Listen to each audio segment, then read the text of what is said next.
शेतकरी बंधूंनो नमस्कार. मी Satyasen Patil, ॲग्रोनॉमिस्ट, Jio platforms limited. आपण पाठीमागील व्हिडिओमध्ये शेतामध्ये उभे असलेले आयओटी डिव्हाइस आणि त्याच्यावरती इन्स्टॉल केलेले विविध प्रकारचे सेन्सर्स हे पाहिले.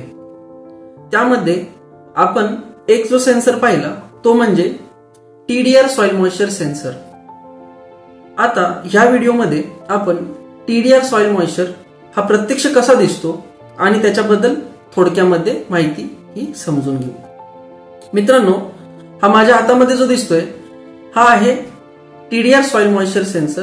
याच्याद्वारे आपण जमिनीमध्ये असणारं उपलब्ध पाण्याचं प्रमाण, ज्याला आपण व्हॉल्युमेट्रिक वॉटर कंटेंट, हे मोजतो. याच्यासोबतच जमिनीमध्ये असणारं मातीचं जे तापमान आहे आणि मातीची विद्युत वाहकता, इलेक्ट्रिकल कंडक्टिव्हिटी, असे 3 प्रकारचे डेटा किंवा ऑब्झर्वेशन्स हे या सेन्सरद्वारे आपण रेकॉर्ड करत असतो. आता हा सेन्सर जनरली 1 किंवा 2 हे शेतामध्ये लावले जातात.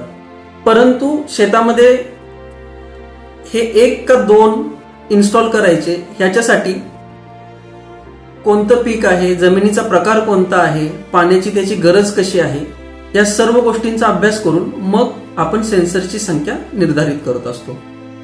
हा सेन्सर जर या ठिकाणी पाहिलं तर हे जे 2 प्रोब आहेत, हे प्रोब हे जमिनीमध्ये आपल्याला ज्या ठिकाणचं आपल्याला मॉइश्चर मेजर करायचं आहे त्या ठिकाणी हे सेन्सर्स इन्सर्ट केले जातात आणि इन्सर्ट केल्यानंतर ह्या वायरद्वारे हे सर्व सेन्सर्स हे ह्या डेटा लॉगर सोबत कनेक्टेड राहतात आणि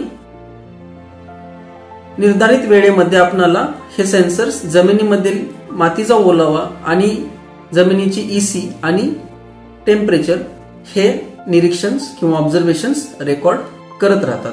अपेक्षा व्यक्त करतो की या व्हिडिओमध्ये तुम्हाला TDR सॉइल मॉइश्चर सेन्सर हे कसे दिसतात आणि ते कशा पद्धतीने इन्स्टॉल केले जातात आणि काय काम करतात याच्याबद्दल थोडक्यात माहिती मिळाली असेल.